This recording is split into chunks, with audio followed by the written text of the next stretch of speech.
Then the flood happened in North Dakota and a few other things happened. So I was just like, you know what? I think the universe is telling me to stay here. Hello everybody, welcome back to my channel. I hope you're having a great day. Today I will be talking about how I moved from Nigeria to Canada. I'll be sharing my immigration story. I have my phone with me and I'll be checking just to make sure I'm organized and making sense. If you don't know, I am originally from Nigeria. I'm 28 years old and I moved to Canada in the summer of 2011. Before I moved to Canada, I had also lived in Botswana and the United States. And the reason we moved around so much is because our permanent residence application took quite a long time. Back in the day, it took a few years for those applications to be processed. It's a lot faster now. Thank you. So I was born in Bauchi, Nigeria. A lot of people don't know where Bauchi is. It is in northern Nigeria. A lot of Nigerians don't even know where Bauchi is. It's a small town at the time. It's now a much bigger city, still pretty small by Nigerian standards. I was born there into a family of 5. I have 3 siblings and then my mom and my dad. And so I went to school there. I went to nursery school, I went to primary school, and then I started secondary school in Bauchi. I loved it. Oops. There was pros and cons to living in Bauchi. It was small, it was peaceful, it was beautiful, it was very clean. But on the other hand, there was and still is a lot of religious tension in the city. So my family decided that it was time that we left. Obviously, you know, if you're watching this video, you're probably interested in moving to Canada. Moving a family of 6 is not easy. It's not just time consuming, it's also very, very expensive. So obviously my parents, had to start saving money. They started to sell some of their assets. They had a few properties and land and things like that, which they sold, so they were able to show that they had a lot of cash in their account, which is one of the requirements for moving to Canada. As a family, you have to be able to provide for your family in a new country. So my parents started to think of what they could sell and how they could improve their cash flow. They weren't thinking of moving to Canada at first. Funny enough, my parents actually were thinking of moving to the UK. My mom had a few connections in the UK through her education and her work, and so she thought maybe the UK would be a better fit for us at first, but it didn't work out.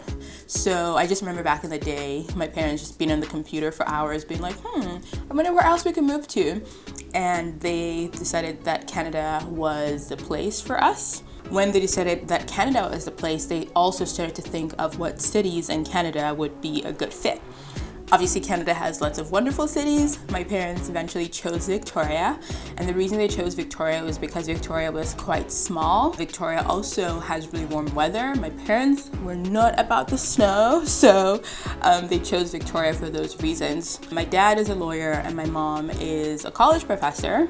So they had to go through the point system, and it was decided that my mom would be the main applicant because my mom had a lot more points than my dad. My mom is, like I said, is a college professor. She has other graduate degrees as well and has a lot of work experience. And also at the time, it just made more sense that my mom would apply. So my mom put in the application, but we knew we were going to be waiting for a while. As kids, we were all really excited. We're like, oh my gosh, we could be moving to Canada. But it took a while, and as we were waiting, things in Bauchi started to get much worse. There was increasing religious violence and religious conflict. It was pretty much almost like a war zone. At some points we couldn't go to school because it was unsafe. At some points we had to go hide out in like a military complex while the city was super tense.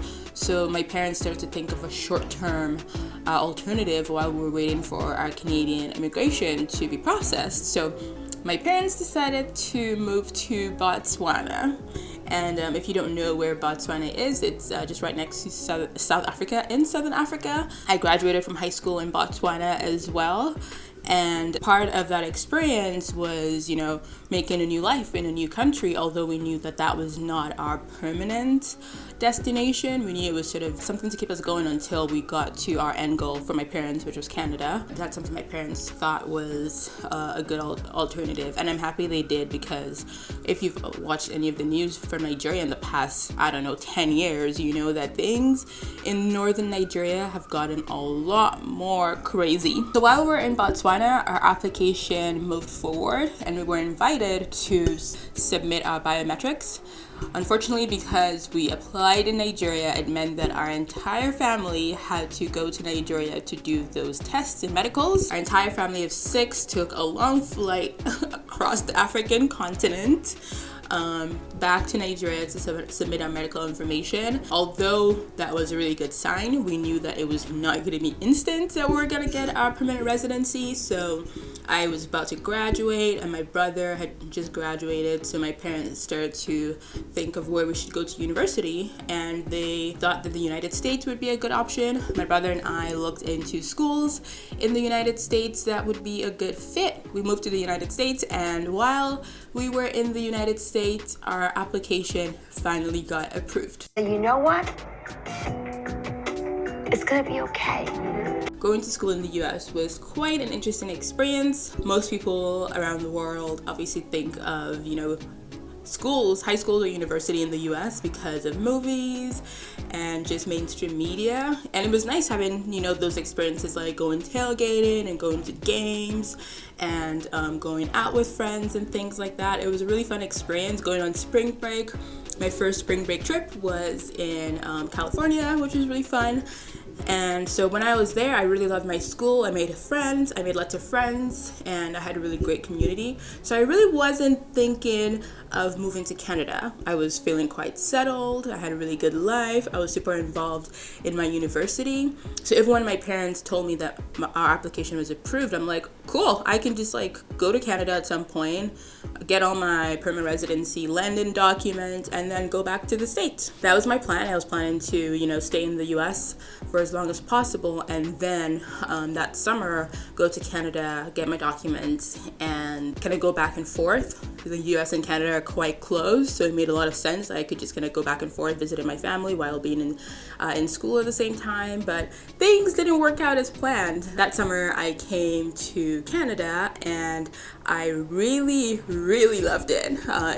Victoria is beautiful. It's a nice tourist town. Coming here in the summer is just wonderful because there's a lot to do. It's warm. You can go to the beach and things like that. I really liked it, but I was still hoping to go back to my city in the States. Unfortunately, that summer, my city in the States had a huge flood. I lived in North Dakota, and people who remember, there was a huge flood in North Dakota in 2011. So I had all my possessions back in the States because I thought I was only going to be in Canada for 3 months over the summer. So I unfortunately lost a lot of my belongings. I wasn't really worried about the things I had lost. I was okay with losing those things, but for me it was the thought of, really being in Canada, really loving being with my family, and then having to give that up to go back to my life in the States. While I was in the US, before I visited Canada, my mom told me to apply to schools in Canada, and I'm like, why would I do that? I love my life in the US. I love all the things that I'm up to. Why would I apply for schools in Canada? But she kept bugging me, so I'm like, you know what, I'll just do it just to shut her up.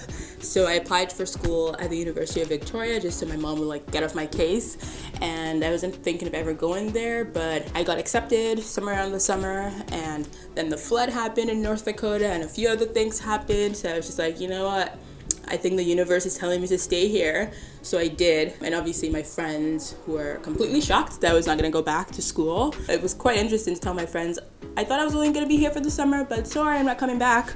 So I transferred my credits and basically had to start school in Canada. And fast forward to 2016, I became a Canadian citizen.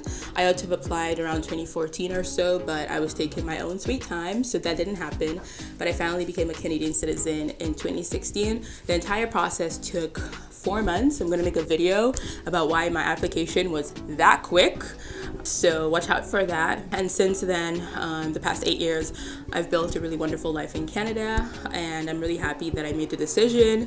Thanks to my mom for making it all happen. So that's my immigration story. I hope that this story provided some sort of motivation if you're on an immigration path, and that you know it's possible, and hopefully you don't give up. I have lots of videos coming up, so please like and subscribe.